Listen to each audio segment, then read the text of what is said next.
road sector constitutes a very important artery of communication in the country. The sector has taken shape from 1998 to 2004 under NDA government. The sector again needs huge amount of investment along with the debottlenecking of a maze of clearances. I proposed investment in the National Highway Authority of India and the state roads of an amount of rupees 37,880 crore, which will include rupees 3,000 crores for the Northeast. Well, in terms of funds, it's never enough because the problem is so extensive and so deep-rooted. And it's not just a question of money will fix it. It's not just a plains area. It's hill terrain, landslips, landslide, sinking, soil. So this is a real difficult thing. I don't think you can estimate the amount of money that's going to be taken to take care of this. But I think often you need outside expertise, people who've worked in such terrain, perhaps in the hills of Southeast Asia or elsewhere in the world, because it is a fragile landscape, and you build on it, you break it, and that's a problem. You keep expanding the network, you keep having more problems. You have flooding, and then the flooding means that the roads, if not, they don't get washed away, but they crumble under the impact of very strong currents and so on. Connectivity is a major problem, surface connectivity. In fact, most of our hill states don't even have connectivity between the capital and the district headquarters. In states like Arunachal Pradesh, the bordering areas are totally isolated. There are no roads at all, leave aside the other infrastructure facilities. So this is important, but then 3,000 crore, they had initial plans to invest about 50,000 crore on the infrastructure, particularly road connectivity. So out of that, I guess 3,000 crore for 1 year should do it, because the east-west corridor is also under construction. So once that comes up, and then there is a plan to connect Manipur with neighboring states. So I think it may not be adequate, but then for 1 year, I guess it should be okay. Why does it take so long? Even on the highways in Assam, some parts of it are terrific. It's almost like being in Southeast Asia. But suddenly you come to a point where if you're driving at night, you don't know the road, suddenly the road stops and you have to drive on the other side of the road without any lighting, nothing, And if you make a mistake, you're straight into a paddy field. Corruption, leakage of funds, yes, specifically right throughout the Northeast, I think, in major infrastructure projects, that is a major problem. And, a quick fix-it solution is not going to work. What it needs is constant auditing, constant review. It was a suggestion some of us made some years ago in the Vision 2020 document for the Northeast, that any project above 5 crores should be reviewed by a group of people, including financial experts, accountants, and so on, but also people who are in the civil society and have a credible reputation. There are several problems on construction of roads. One is that we have about only 6 months of period where you can go for construction activity, because we have heavy rains for 6 months.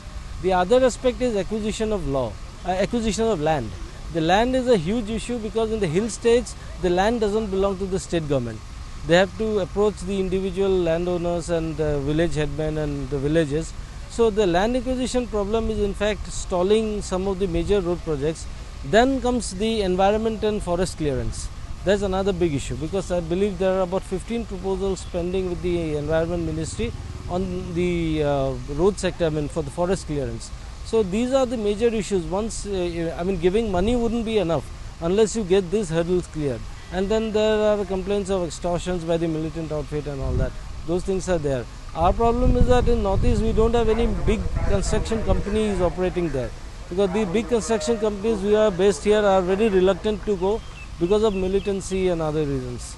I wish that there was some money allocated to inland water navigation, because the Brahmaputra is national waterway number 2, and it's the most neglected of all waterways. Like all our rivers are neglected, It could be a great source for transport. It could ease the burden on roads and railways, because it's also the cheapest form of transport, mass transport. So that hasn't had a look in. I propose to set up a sports university in Manipur. Manipur has done exceptionally well in sports. For this, I am providing a sum of rupees 100 crores in the current financial year. Unique sports traditions have developed in the Himalayan region, in the countries and the states that are a part of it. To promote this, India will start an annual event to promote these games and would invite countries like Nepal and Bhutan also to participate, in addition to Indian states like Jammu and Kashmir, Uttarakhand, Himachal Pradesh, Sikkim and the northeastern states.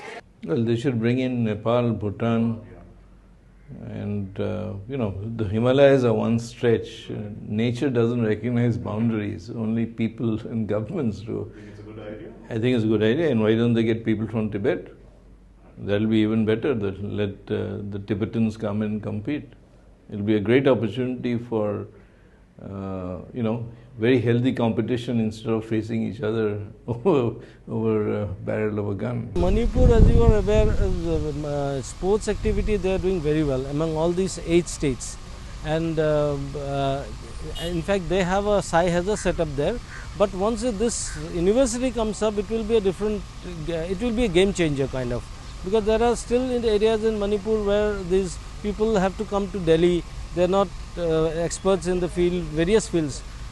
Maricom was an exception, but then the university would help, and organizing this sort of competition between the Himalayan states would go a long way.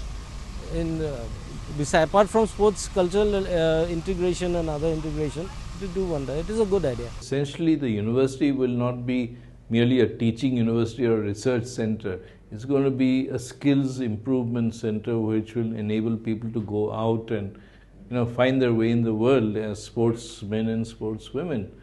Under terrible conditions, I think it's a good thing. Under very difficult conditions, whether it's conflict or just bad professional approach or no support from private or public funders, people like Mary Kom, the boxer, they've got recognition very late in life, but this is what they've done for all their lives, on their own, with very little support.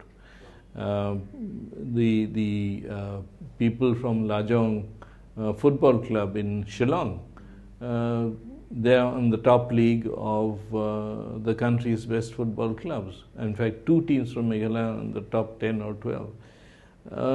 All this should have been spotted a long time ago.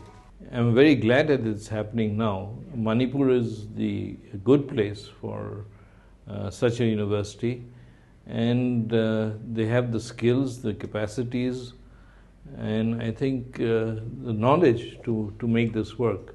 But there should be very little interference from the government and maximum opportunities given to people to, improve their skills and really work at what they're good at.